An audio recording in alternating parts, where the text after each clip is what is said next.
Okay, so today I wanted to talk about, first things first, and I'll get the sign-in sheet around. I wanted to talk about parallel compression.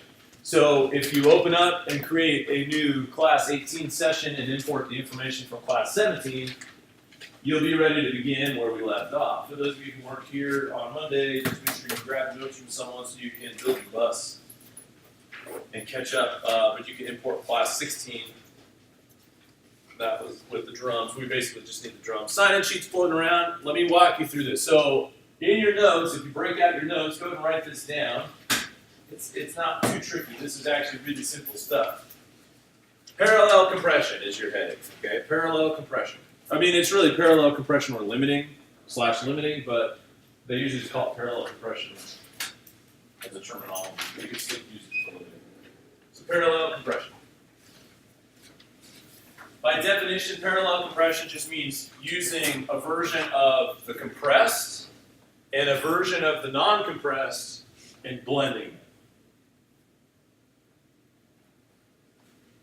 There's some easy ways to do this, and we're going to get this set up, but essentially it's, blending, having a version of compressed and non-compressed and blending it. The other thing you could do is you can actually, which is what we'll do today, to expound upon that, you could actually have multiple levels of various compression settings and blend that with the natural. So today we'll probably, I'll have you guys build one natural and 3 modified compression settings, and then we'll blend those together so that you can see how this works.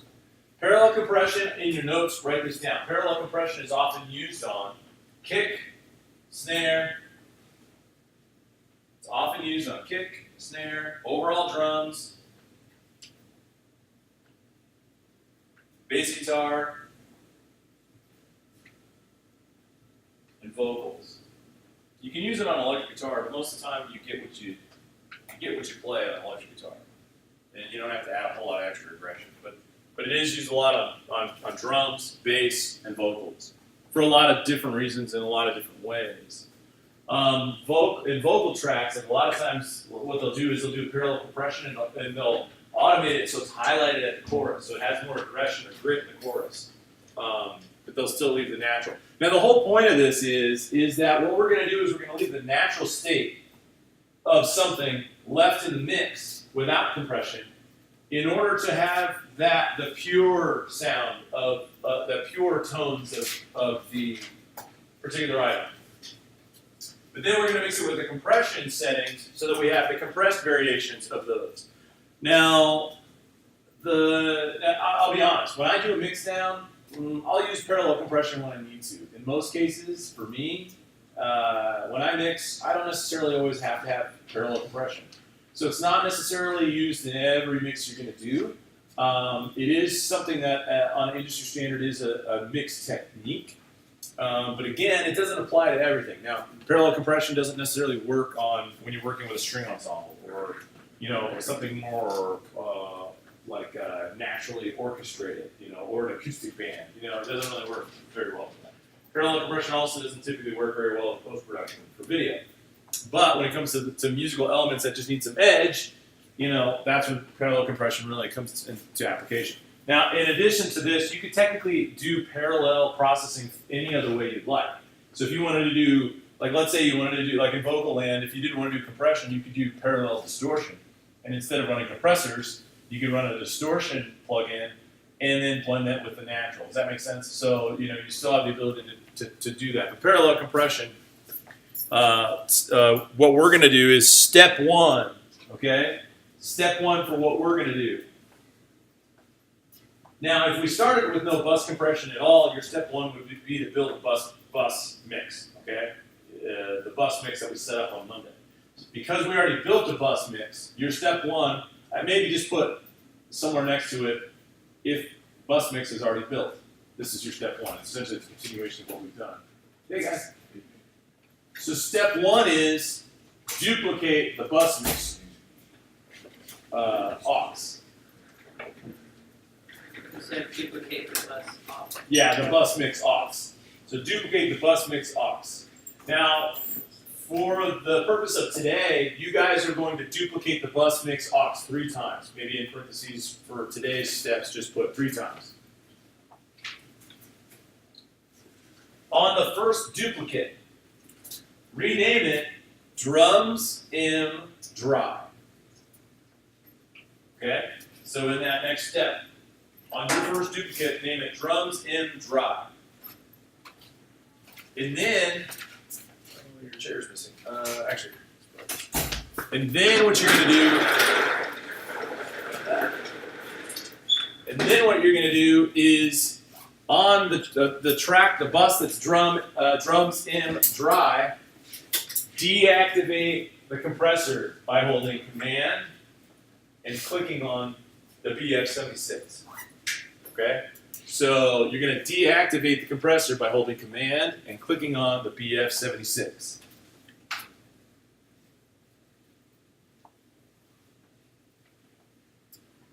In your next step, I want you to click and drag the track so that you move the drums M dry so that it is the first thing that goes after the drums themselves.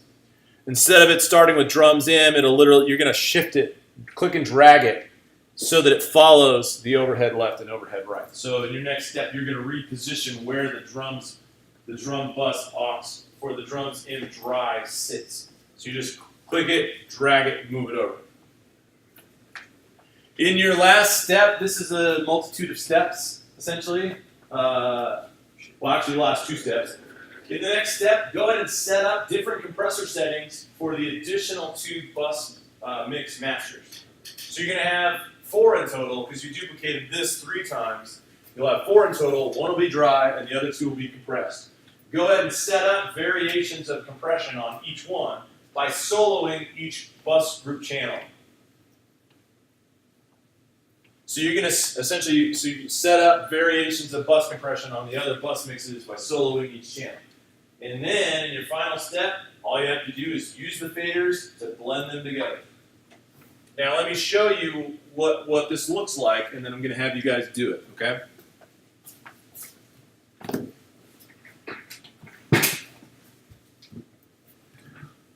And then as soon as I'm done showing you, those of you who missed some of the parts or whatever can grab notes from someone else. So look, first step here was to duplicate this track. How do I do it? I go to Track, Duplicate. Now here's the cool part. It's going to say, what do I want duplicated? Active playlist, alternate playlist, automation, all this stuff. Well, the cool part is that we don't have playlists or anything to deal with on this track because it's an aux, so no audio actually sits in the track. And it asks us, how many duplicates do we want? So we can just type in 3, right? Because we wanted 3. We can hit OK. It's going to duplicate the plugins just as they stand. You see that? So just as they stand. So what I'm going to do with the first one, the first duplicate, is hold Command, click on the BF76 to bypass it. That's essentially going to deactivate the compressor.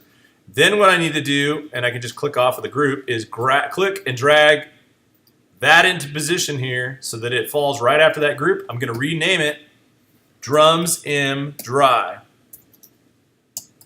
Now, technically, I have Drums M Dry and then I have Drums M. I didn't put this in your steps, but to clean this up, you could name the rest of these Drums M Comp 1, Drums M Comp 2, and Drums M Comp 3 just to make it clean. So you have an idea of what this is when you move on to the next thing. Now, what we're going to have you do is, you don't have to set anything up for the dry one because it's dry. But what we're going to want to do is we're going to have you guys solo each one of these to set up compression. And you can do it in any variation. So you're going to solo, you need to solo in order to hear these. You need to solo all the tracks that are involved, plus the aux bus you want. So let's start with this first one.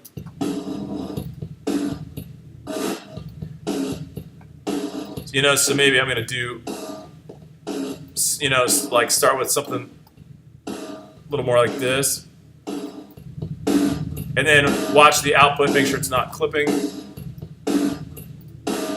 And then, once I'm happy with that, that's a nice little effect. Let me jump to the next one.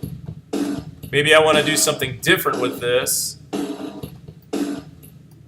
Faster attack, faster release. Hear how dry that is?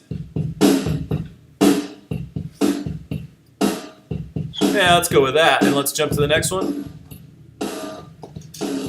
Maybe do a hard 20. Maybe mediums with this one. A little less compression.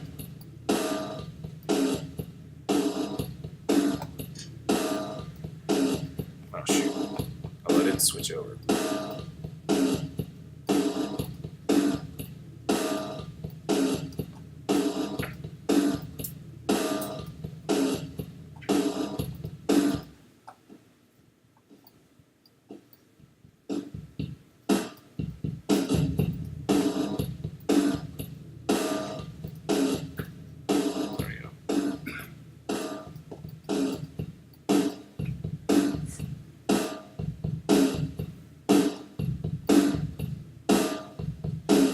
Alright, so now that I'm done with those, I can open everybody up. So here's my dry. I can solo this so I can hear it. Here's dry. I want dry to be kind of in the foreground. And let's bring in, I'm going to pull these down, alright? And I'm going to bring in the ones, my effects.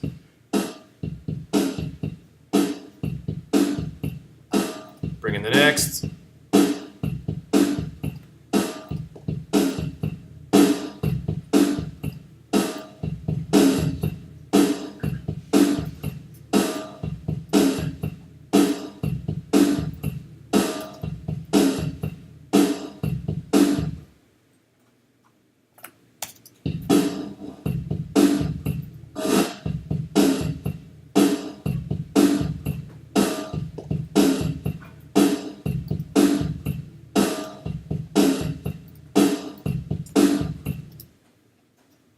Okay, go ahead and jump into doing those steps. We'll take the next 5 minutes or so to get those done, and then I have something else I want you to do at the very end that'll help you work with this down the road.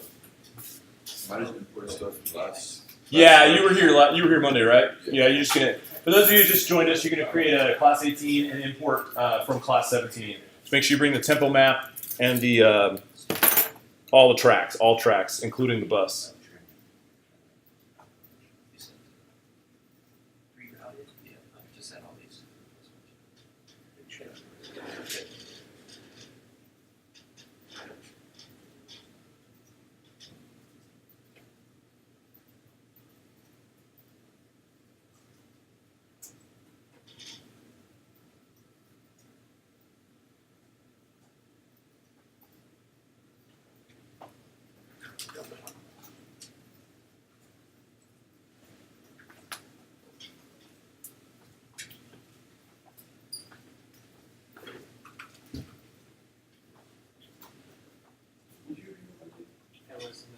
Oh, okay, so you're kind of having to jump through build the bus. Did you get so many steps on build the bus? Okay. Chad, did you get so many steps on building the bus? I Oh, you worked it out. yeah. Kind of figured it out. Okay. Just let me know if you need help with the routing. Did you? Okay. The routing work and everything? Yeah. Okay, cool. Miles and Manif, you guys weren't that far behind, so you should hopefully grab steps whatever you missed from someone. Yeah. You should be able to kind of just jump through. And yeah, I was already set up. Yeah, so if you just need some additional steps, I don't know where you picked up from when you came in. Yeah, you might want to grab some notes from someone who just jump through those first few steps. Let's see. Yeah, you might have Maris? Yeah. You might help me. Yeah. I think she just needs the first few steps real quick. Okay. For today. Yeah, for today. Yeah.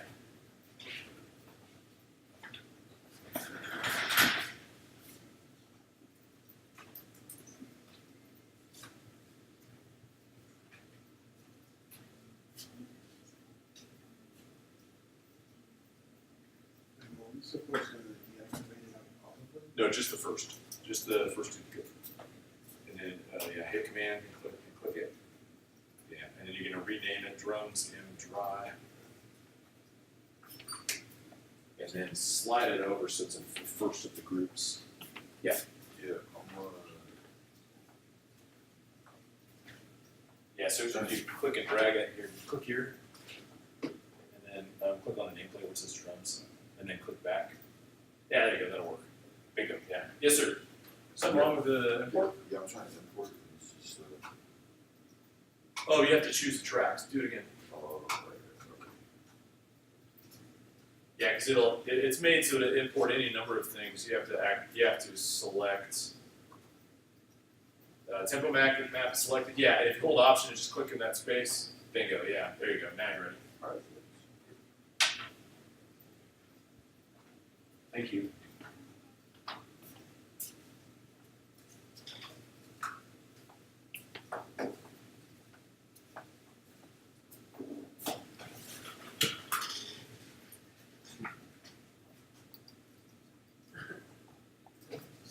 Just looking at the routing.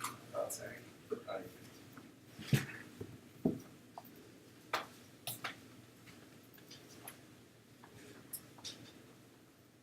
Did you need help?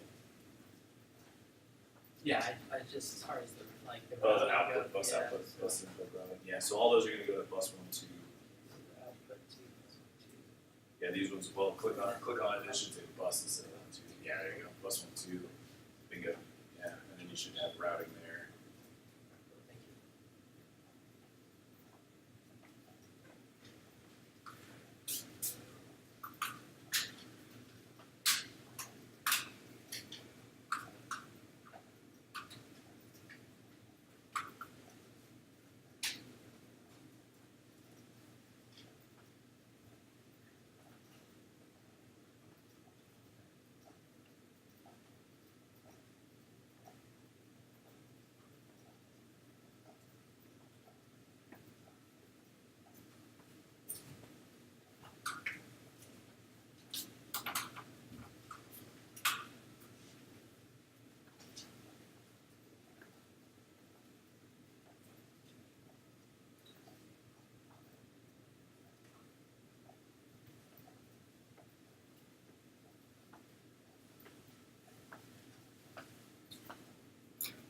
That sign-in sheet. Make it around.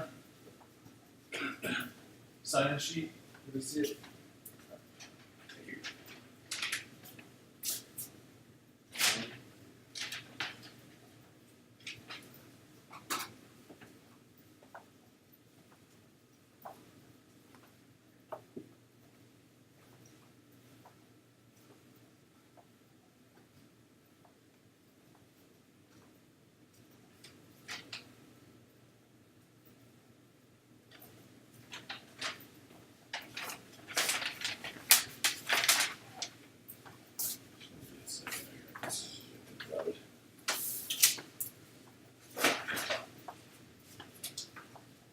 You okay? Did you start it? Oh, yeah, start.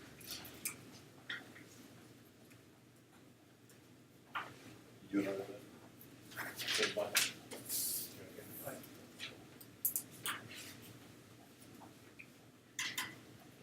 You okay? Dylan, you good?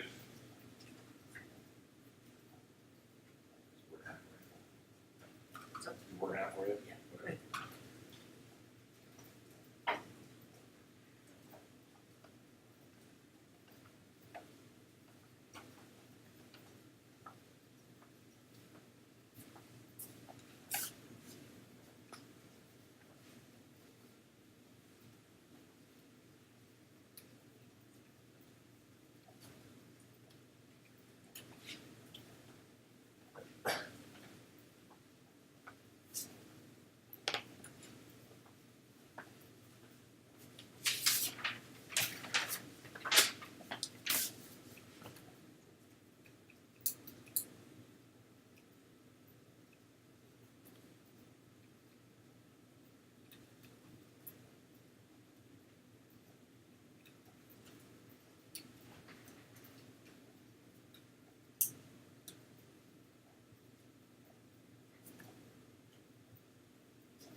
Yes.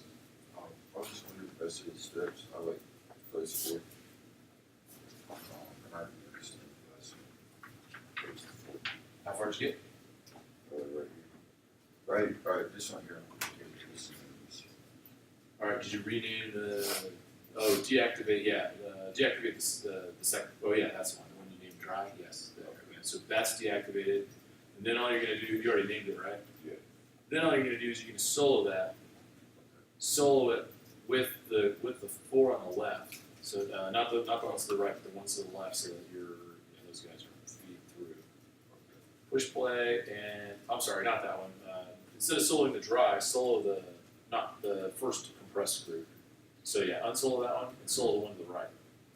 Yeah, there you go. Open up the BF76, and then set this up to taste. So basically, what you want are this one and the 2 beside it to the right. You're going to set up to variations of compression to taste, and then you're going to open them all up and mix blend them. Okay. Is that cool? And that's pretty much it. Right. So, I was just curious too, like, how come you have? So these are supposed to be linked up to these. Yeah, all 4 of them are. So the first one's going to be dry. The Okay. second one's going to be a variation of compression. So like on mine, I made it like very pinging.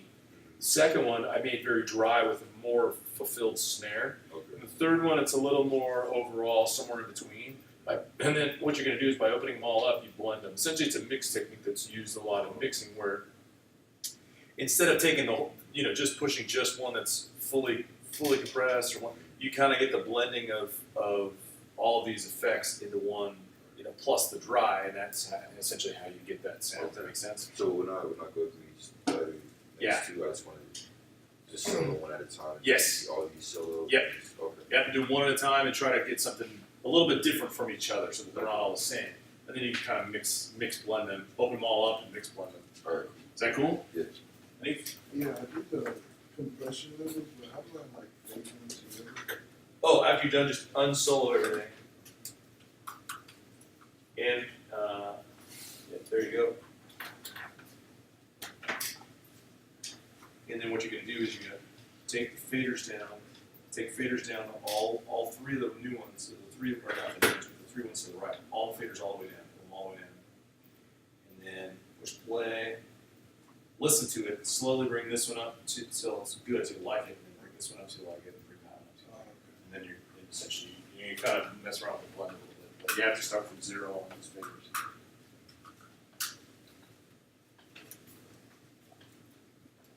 Rafi, you good? Yeah? Did you do it? You ever think about Yeah, it? it's coming through good. Yeah, just You're good, right? Yeah. Happy? Did you get through it?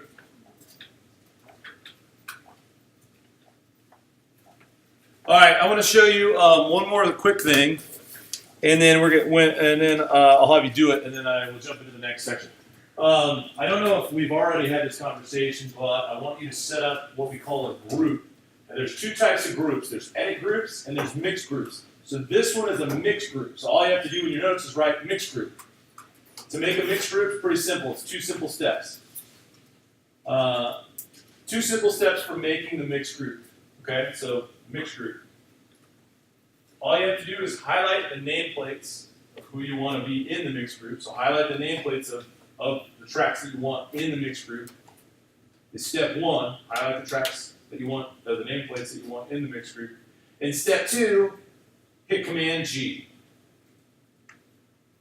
I mean, technically in step 3 you have to hit OK, right? But I'm sure you can navigate through that process. Now, let me show this to you. You don't have to know this now today, but let me show this to you so you see it once.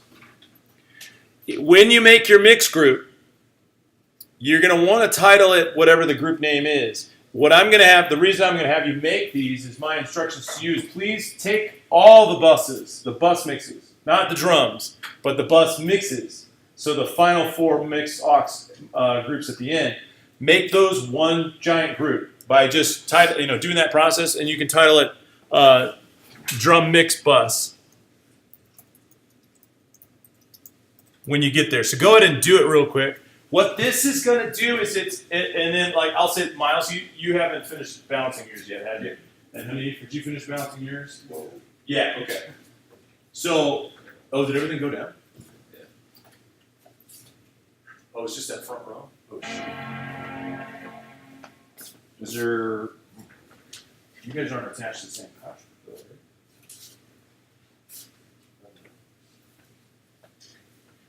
Let's see. No. Is there a power strip underneath your desk? It's in the ground. It's in the ground, right? Huh. Your whole road just got rebooted. Well, that's not cool. All right, so we're in a quick timeout phase. We will wait for you guys to hopefully come back up. Oh, that's not good. Hit Command G, and that's when everything reset. Yeah, but it wouldn't have done anything for your system. Let's try one more on this because that's. This is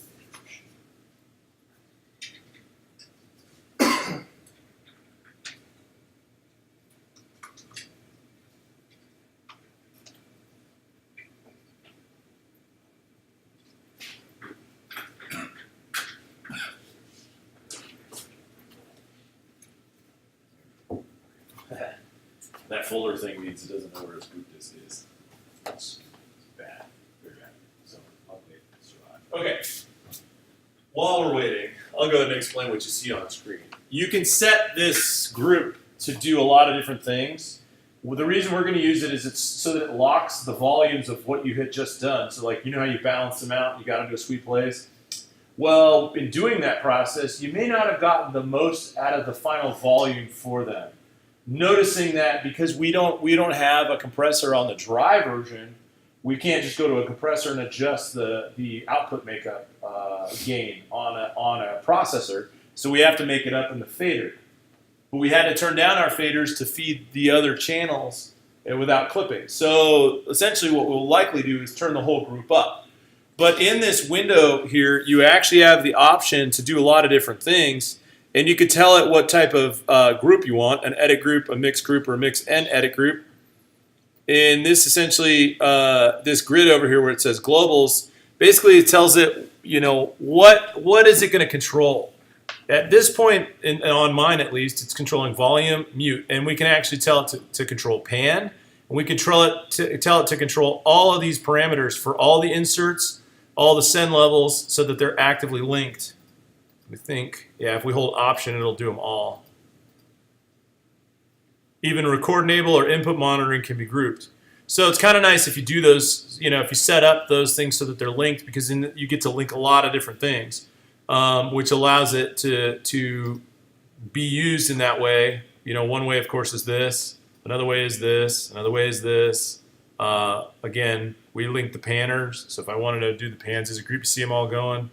And I can deactivate or make changes to these here or the sends that are here, and it does it as a group, which means, again, the whole purpose for this is now I want to maximize my output. Oh. So you have to ungroup to just do one thing individually? Yeah, well, no, actually, there's a couple of ways you can get around that. The two options that you have is you can actually either ungroup.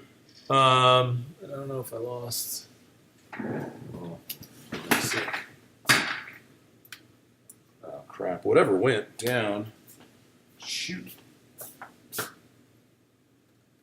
Whatever went down took power to the speakers. Essentially, what you can do is you can hold control and it'll temporarily deactivate the group so you can independently move stuff after that. Or you could deactivate the group. See on the left, on the very bottom, it says drums in the gray on that list. That also allows you to do that there. Let's see if I can, sorry, I'm just going to have to see if I can find which power supply feeds the speaker system.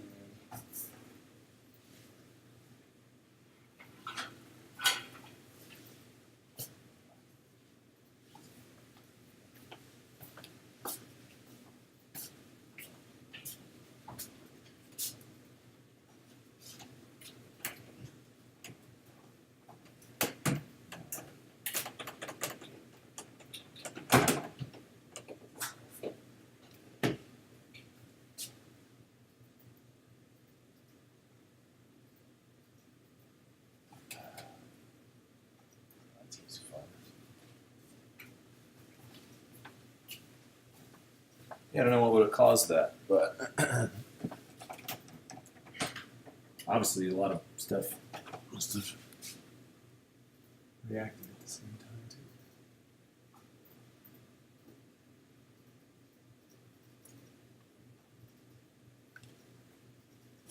too. Hey, okay. So now we can, as a group, maximize the output for this. Now again, like I was saying, if you hold control, you can temporarily suspend the group just enough to make small adjustments. I want you real quick to group your aux buses real fast for me. Oh, geez, yeah. Sorry, dude, if you haven't in a while, hit Command S to make sure you're saving. Sorry, you guys are having to kind of start from scratch a little bit. Was your session completely gone? Yeah, I never saved too. Oh, weird. Where in your folder you're not seeing a class 18? Check the documents folder just in case. That's where I'm at. Oh, is it not on the data drive though either?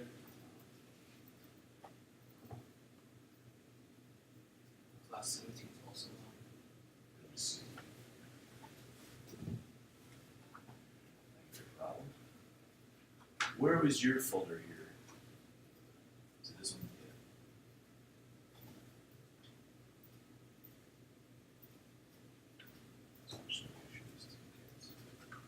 Shoot. Where was your 18? Do you know where you had saved 18 there? Oh, shoot, yeah. I think the documents folder gets wiped every time the computer gets rebooted. Yeah, that's probably what it did. So I don't see anything. Oh, that sucks.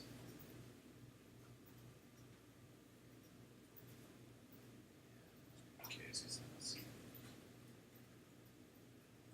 Yeah, just do a search, just type in class 18. Shoot, hit name and hit this drop down right here. Alright, hit cancel real quick. Okay, let's see. I'll go ahead and rebuild this real quick for you. Just type your class 18 for me. And before you hit OK, we need to change the sample rate to 440.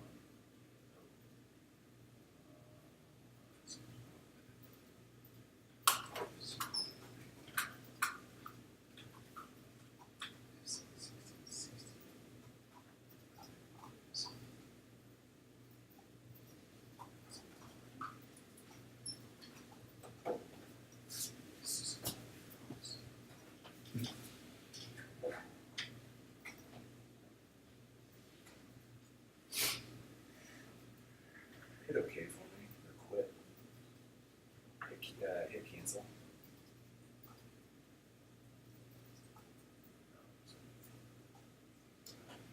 I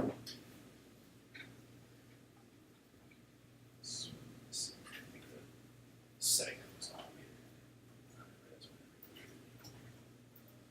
Full control.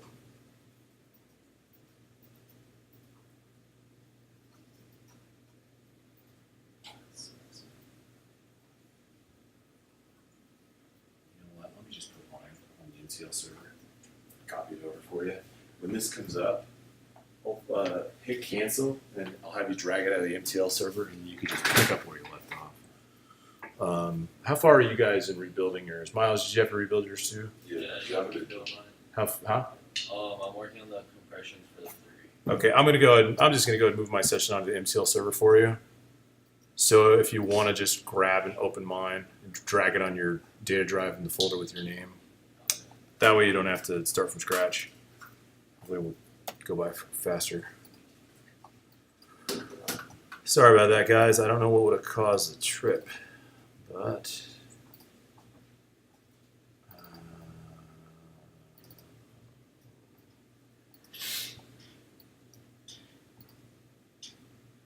actually, let me do one thing.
All right, it says copy of class 18.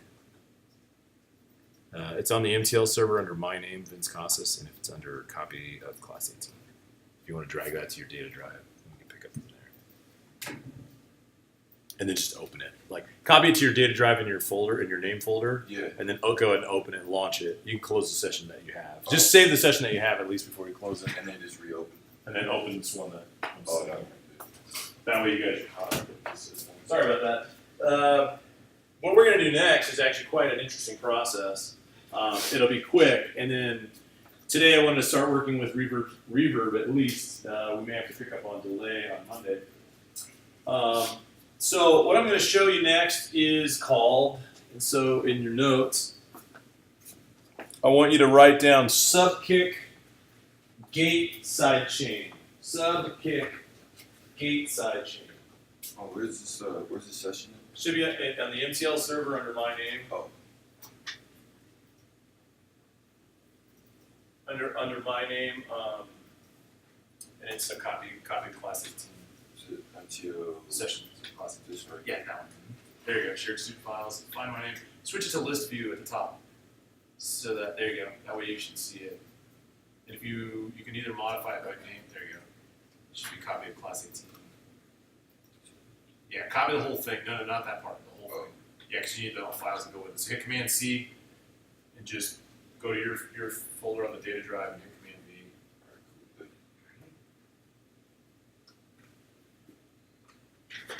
All right, sorry. This is subkick gate sidechain or sidechain gate, whatever way I mentioned it to you. So what we're gonna do is this is another mix technique that takes place in the instance that the kick kind of sucks, or if it just doesn't derive enough sub energy. We're actually gonna make it. Okay, so how we're going to make it is we're going to use a process called gating, and we're going to use the sidechain key input.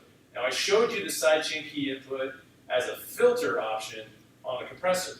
So now we're going to use the sidechain key input as a key input option on a gate. And in order to do this, we're going to have to set up just a few simple things. Step one, in your notes, go ahead and write this down. Step one. Create a mono aux input. Okay, so step one, create a mono aux input. Step two, name it subkick. All right, so we're going to create a mono aux input, and then we're going to name it subkick.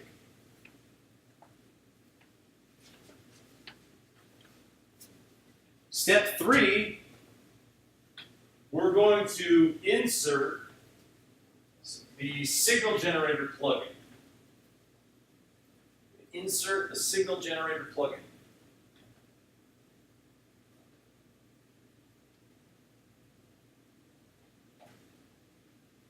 Insert the signal generator plugin. Step four, insert the Dynamics 3 gate. Insert the Dynamics 3 gate. You'll see it when I show it to you. Step 5. On the kick track. Okay? Step 5, on the kick track. Create a bus send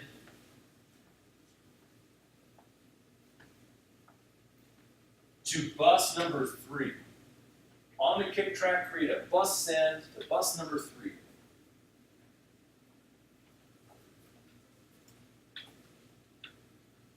In the next step, open the bus fader for bus 3.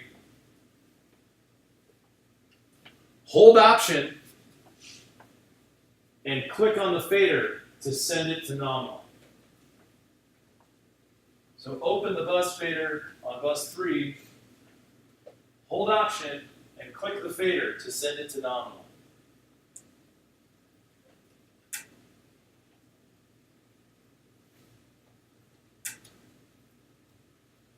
So far, so good?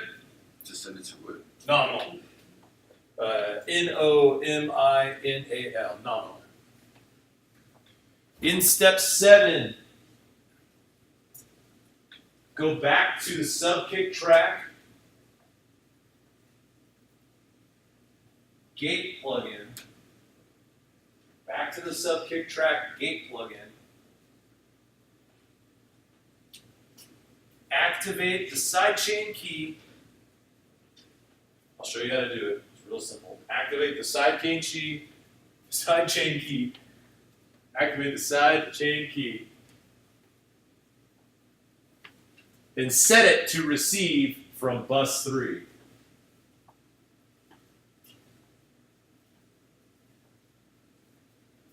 Set it to receive from bus 3. In your final step, on the sub-kick signal generator plugin,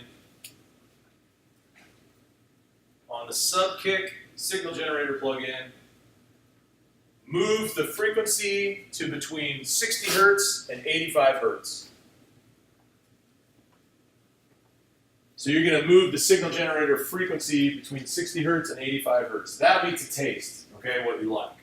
I'll show it to you. So that final step, you're going to move the frequency of the sub-kick's signal generator between 60 hertz and 85 hertz. Now, this process is like that when you do it. I know that was a lot of steps, but let me show it to you when I have you do it. Again, the reason why we might do this is if we just need a little more sub-frequency moving around from our kick. What we're going to do with the sidechain key is we're going to generate a signal generator that is always on. All it does is send a sine wave and it's always on. But what we're going to do is we're going to attach a gate to it, which will tell it when to open and close. And we'll attach the gate's key input to the kick drum, so every time the kick drum kicks, the gate of the sub-frequency opens, letting out the sound. So let me just rewind a little because we hadn't talked about gates yet. Now we're not going to get a ton into gating, but a gate is a processor that, almost like a compressor, reacts automatically for us based upon some settings. In this instance, when we set the threshold for a gate, the threshold is at what level, essentially, the gate opens. And the gate essentially is like an automatic on-off switch, okay? If the gate is set with a threshold really high, it'll always be off. If it's set with a threshold really low, it'll always be on. So what it does is it'll say, if a signal comes through and breaches a threshold at this level, it'll open up the gate and unmute the track. And then when the signal goes back below that threshold, the track gets muted yet again. The reason we use those a lot of times, it really started because we needed something to help us with drum bleed. When we had like 8 mics on a drum set, like the Tom 1 mic would be picking up Tom 2. And the problem with it is it would affect the tone of Tom 1 to always hear Tom 2. So what they did is they created this automatic gate system so that only when there's a strong enough signal coming through the mic on Tom 1 will it actually open up. Does that make sense? So that it kind of eliminates some of that. The other thing we can use gates for is if we're like, hey, that snare tone is just too long. We just use the gate to shorten the length of the snare. We can also allow it to dull the attack of something. And in addition to that, we use there's the ducking technique that's used all the time in modern music. And in the most simplistic form, when you hear somebody on a PA at the grocery store and they're calling someone, hey, we need clean up on aisle 6, and it interrupts the music, essentially what that is that's a ducking gate. And essentially it's a gate that's key side chained to a different input, and anytime someone's on the mic, it shuts off the music. Does that make sense? Like the gate is designed so that anytime there's signal on the mic, the music gets shut off. So ducking is essentially a reverse gate system. Instead of being activated by something going through the threshold, it's deactivated by something going through the threshold, or turned down by something going through the threshold. So it's like the opposite form of gating, but there's a way to invert the gate to do that. In simplicity form, sometimes we'll gate like toms. We just want the toms. Like, I don't know if you guys have ever played drums or heard drums, but when you're playing a drum set, the toms are just ringing the whole time. They just go, whoa. You put your ear near them, and you're like, wow, these ring the whole time. When the mics are on those, that's not a cool thing, right? Because we only want to hear them when they're actually being played. So what do? We put a gate on the toms, and we don't turn them all the way off. We just turn them down, to 50% or 75%, and then we let them open up when things when they're actually being played. You know? So let's check out how this is going to work. Your first step, and you guys can just do this alongside me if you want. Your first step was to create a new mono aux track. So you're going to hit Command-Shift-N. You're going to make a mono aux input, right? And make sure it's mono. We don't need a stereo for this one, okay? So make sure it's mono. And just hit Create. Your next step was to title it Subkick. So click on the nameplate, call it Subkick. Okay, so far so good. Then what we're going to do is we're going to create, on the Subkick, we're going to set up a signal generator. Now, warning, when the signal generator is activated, it will just make noise until you put the gate on, okay? So we're going to want to create the signal generator and immediately throw the gate on, because this is what it'll do. And I think the signal generator is down here. It's in Other. So when you look in Plugin, it's in the Other category, Signal Generator. Now, this is a 1K tone, which is why it's not really doing much other than sounding like a, you know, the test of the National Weather Service, right? You guys have all heard that, maybe? I don't know. Now, immediately after that's done, go back to Plugin, go to Dynamics, and choose the Dyne 3 Expander Gate. Now, one thing we need to do immediately, I forgot this doesn't come in at default in the off position. So everybody get to this point where you have your expander gate up, and let me just tell you what to do with it real quick once you got it. Raise your hand if you already have expander gate up. Okay, so a couple people, okay. What I want you to do immediately is we need to set, we're going to set a couple things. One, we're going to set the ratio all the way up. Ratio down here, it's going to go all the way up. You'll see it'll change the shape of how the gate gets used. So let's turn the ratio all the way up. Let's turn the range all the way down. Okay, range all the way down, ratio all the way up. So far, so good. Range is all the way down, ratio is all the way up. Now all we have to do is adjust the threshold. We can pretty much put the threshold all the way. Well, not all the way. I think it's got to be, because the key input's still got to breach it. Let's just say we're going to put the threshold at -14. Okay? Just above the spot where it shuts off.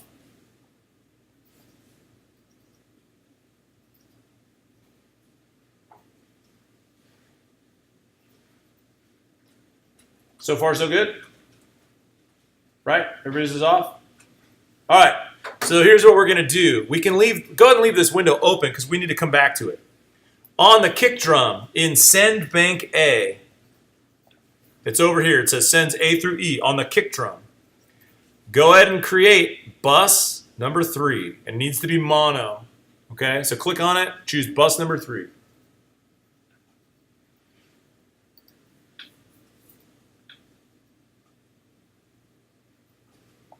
I would go ahead and save as you go. Command S, just save as you go as you're building. Once you've done that, all you have to do is this fader will the bus 3 fader opens up. Hold Option and click on the fader. It's going to throw it to nominal or 0 on the unit. After you've done that, now what we're going to do is essentially this is going to send a split of the signal. And it's not going anywhere right now because we didn't create any aux inputs that have an input of bus 3. So right now it's just being sent off into space, right? What we're going to do is on the gate, we're going to activate the key. See where it says sidechain and there's a little key symbol? Just click on that dot. It should go blue where it shows a key. After that, see where it says no key input right beside the key at the top here? Let's select bus 3. So far, so good. Now watch what happens. I'm going to play this for you real quick. Now what it's doing is it's going right along with the kick. You hear it, right? What I want to do with it is now that you've done that, switch back to the signal generator, pick a frequency between 60 and 85 hertz. Now, you don't hear it here. You will hear it in your headphones. And you may need to turn it up. So notice the level is at -20 on the signal generator. Go ahead, as soon as you hit that low, go ahead and start turning it up.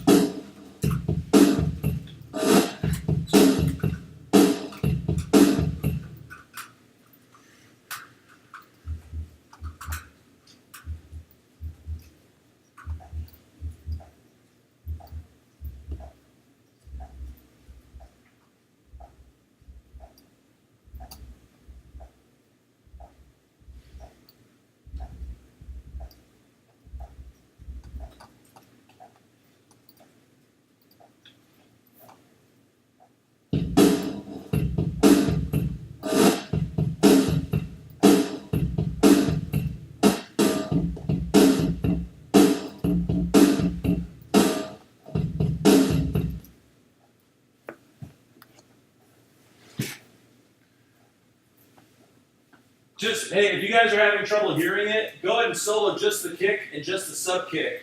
And then you might have to turn up the sub kick enough you start hearing it because it's really down in there. It's in the low end, essentially. It's a sub frequency. And you're going to want to make sure whenever yours is all up and set to make sure you unsolo these because right now it's not playing because it's not solo. Does that make sense? So just make sure you unsolo those groups.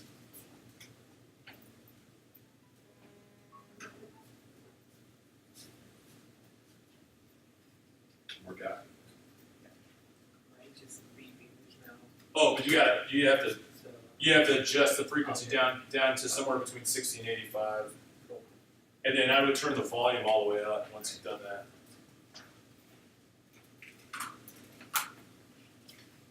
Did you? Yeah, are you hearing yours? No, I soloed it, but I can't hear it. Oh, it's not playing. Hold on, something's up with it.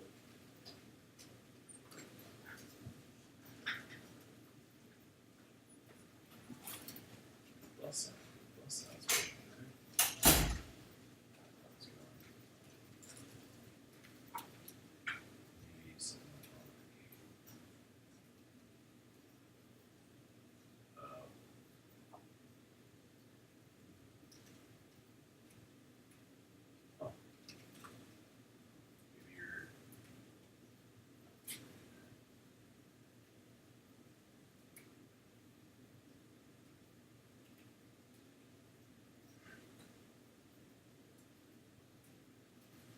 Is your gate reacting right now? Yeah, I can hear Yeah, I just wonder if, let me stop it real quick. Is it still going? Oh, it's not, is it? Okay.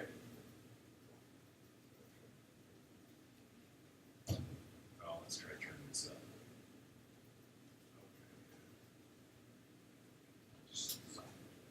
Okay, yeah, so it should be good. Did anybody else, I don't know, did anybody else have to modify their threshold on their gate? Mine did, and it was just fine the way it was. Yours probably should have been fine then too, because you all had the same settings I did, right? Did anybody else have problems hearing it? I mean, after you turn it up, get it the right frequency. So let me just show this to you real quick. So this is what you should have had, essentially. If you solo these, this is just the sub frequency. When you add it in with the kick, you know, and the rest of the groups, I mean, it's just filling in the bottom is really its goal. This is without it. And then with it back in. And that's why you can kind of fiddle with.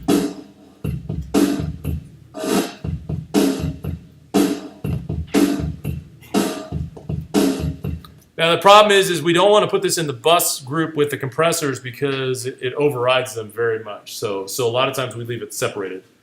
So when we're done with it, I'm gonna drag it over here, drop it right in front of the drum kit first track because it really is part of the drums now.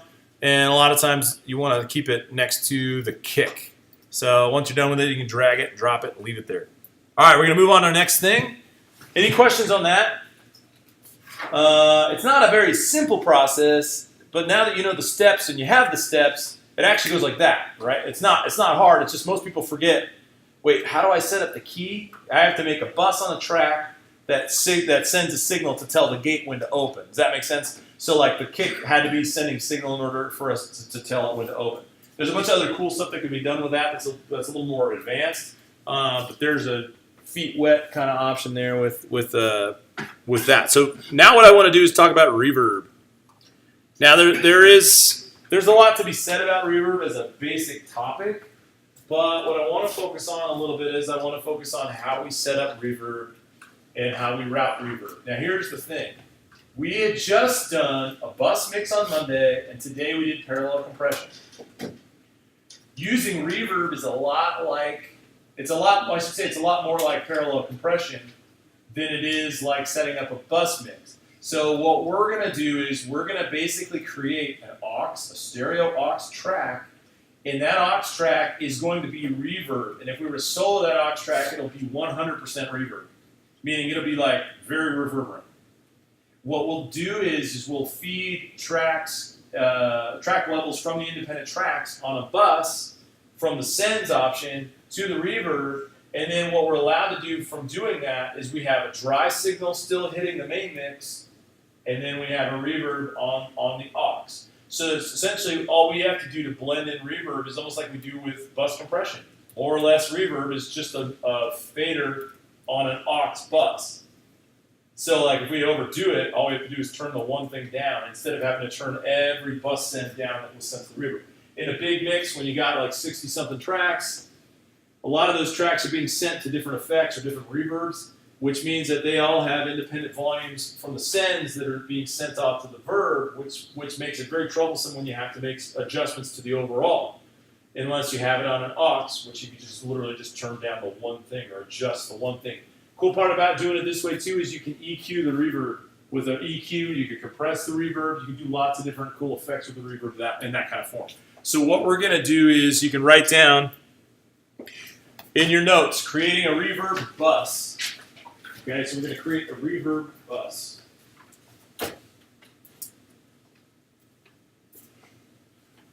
So what we're going to do is we're going to create a reverb bus.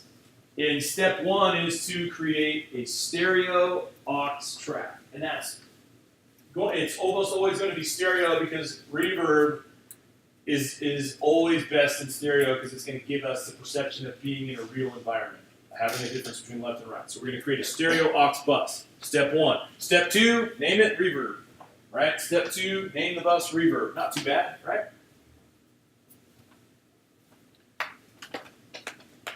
Step three, on the input assignment of the reverb track, we need to make it, in this instance, it's different every time. In this instance, we've used bus 1 and 2. We used bus 3. Because the stereo numbers are odd and even pairs, bus 4 can't be the next one that we use because there's no bus 4, 5. It starts out on an odd number always. So in step 3, we're going to assign the aux input to bus 5, 6. Now that's just for our setup. You can make it whatever bus you want in the future. Okay, so you're going to assign the bus input to bus 5, 6. Then what we're going to do is we are going to on our drums, in our drum master buses, we could do it independently. Actually, we might want to, you know what, let's just start with snare first. Let's start with snare first. It might just keep it simple, and then we can attach it to the group.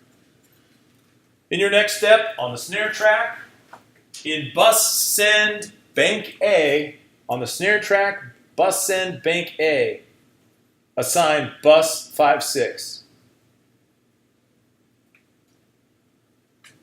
Assign bus 5, 6. On the bus, now in the next step, on the bus 5, 6 fader, hold Option and click the fader to send it to nominal. Same thing we did in the last set of steps. On the bus 5, 6 fader, hold Option and click the fader to send it to nominal. Now, well, I'll wait till you write that down. So, in your final step, in the final step here, go to the Reverb plugin and set up your Reverb parameters. I'm going to walk you through these just a little bit. We don't have a ton of time for it. But on Monday, we'll get back into this and we'll get into the nitty-gritty. And then hopefully we can get into some delay principles. Delay is like the best part, like when it comes to effects. Delay is the awesome stuff. So let's talk about this real quick. In the when we talk about the ease of mixing or like making the mix easy to do, a lot of times there's a couple of approaches. Sorry, do you need a? Oh, this is the last step. Oh, set up the reverb. What did I say? Set up the reverb whatever's. Reverb option. Yeah. Okay. So set up your reverb option parameters. What you're going to do is you'll open the plugin and just adjust the reverb parameters. So like here's the interesting part of how this gets set up. If I was going to send 100 things to this reverb, okay, so this is how this works. Okay, if I'm going to send 100 things to this reverb, I want the reverb to be set up at nominal, at 0 on the fader. And then I'm going to make all my adjustments, my level adjustments from the bus sends to that reverb, okay? But if I'm only going to send like 2 things to a reverb, then instead of doing it that way, what I prefer to do is just make the sends at 0 at nominal, those levels at nominal, and just turn the reverb master volume down, adjusted to taste, because it literally takes like that much time. Does that make sense? But if I'm going to send a ton of stuff to it, I need that reverb at nominal, because and I'm going to adjust everybody's sends on the way, because it's just so many variables. Everybody's going to have variables. No one should have, essentially, if I have 100 tracks, they're not all going to be sending the same amount of level to the reverb. So I already have to go back and itemize it. One way to switch your view on reverb sends, at the bottom of your list here, just go ahead and jot this down. Hold Command, click on the reverb send, or I'm sorry, click on the send. Hold Command, click on the send. There's like a little icon right here. I'll show you. Technically, Command bypasses the send if I do it like this. But if I do it right here, see this little arrow? It does this. It makes essentially a fader that I can see right on screen. If I do it again, it kicks it back to this list, and I have to manually open it in order to see the fader.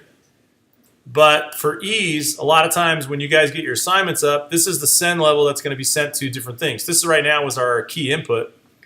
Why don't you go ahead and do your step? Actually, let me show it to you, and then you can do your steps. All I'm going to do is Command-Shift-N. I need a stereo aux input. Stereo aux input.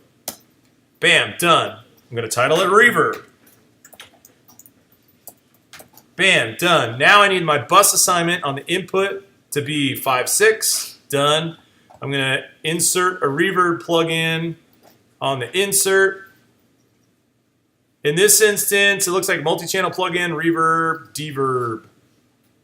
This is the only one that's available. Fun. Okay. And then on my snare track, all I have to do is go over to my snare track and send my bus output to bus 5/6. And as you can see, the fader is turned down, so I'm going to hold Option and click it so it goes up to nominal. And now all of a sudden, if I push play, now I have reverb cycling through here. And I can do, there's a lot of good, this is when presets can be decent, So I can go in and do lots of different stuff here. But for now, let's go ahead and get it set up. And then as soon as you're set up, I'll talk about the reverb parameters. So go ahead and jump through your steps, get the aux bus, the reverb bus set up. I may have forgotten, in the steps that I gave you, did I forget to actually tell you to activate the plugin? I think I might have forgotten to mention that you have to do that. So once you're set up, final step, just throw the plugin, a reverb plugin on that track.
You're good. If you push play, just make sure, push play and test it. Make sure you see audio feed through that channel path. Oh wait, hold on. You don't need the bus on this channel. You need the bus on the snare channel. So that bus send deactivate because it'll loop to itself. Oh yeah, I see what you did. You should have made the input bus 1, 2 or bus 5/6. Yeah, instead of putting send there.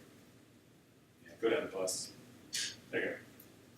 Makes sense? And then deactivate that, you just click over there off to the left of the little arrow, just hit no assignment, see a little T in the box, yeah, hit no send, bingo.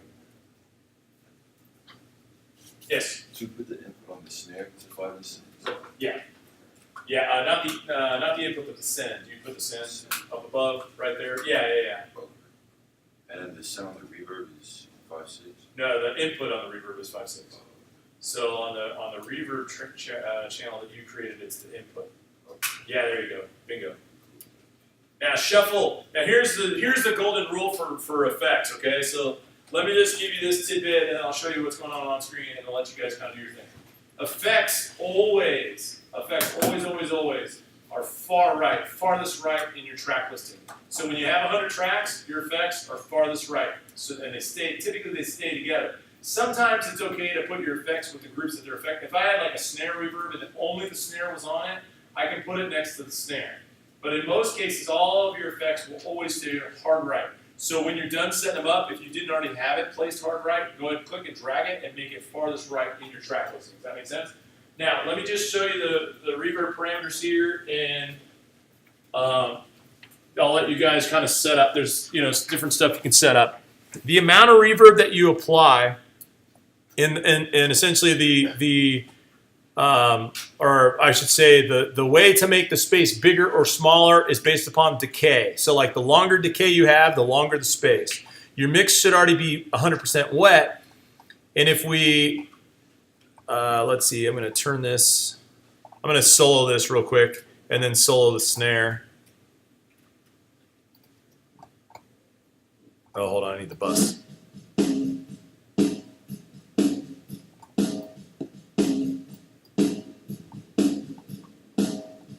Sorry, you may have to turn it up. I don't think they put an, oh, they did. See over here where it says input, output? You can turn it up here because it looks like the input gain's kind of weak. Here it just sounds like rain because I set my decay to infinite.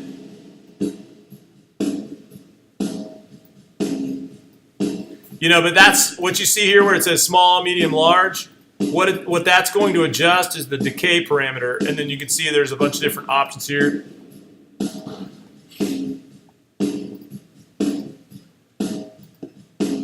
Now, on Monday, I'll go through some more of these parameters. Why don't you go ahead and mess with this, and you can turn it up. You might have to turn up your aux like this a little bit because the volume output on this is pretty weak. I'm going to let you, for the last few minutes, I just want you guys to kind of mess with this, get a little comfortable with different variables on it. Make sure you save this session. This will be where we pick up next week.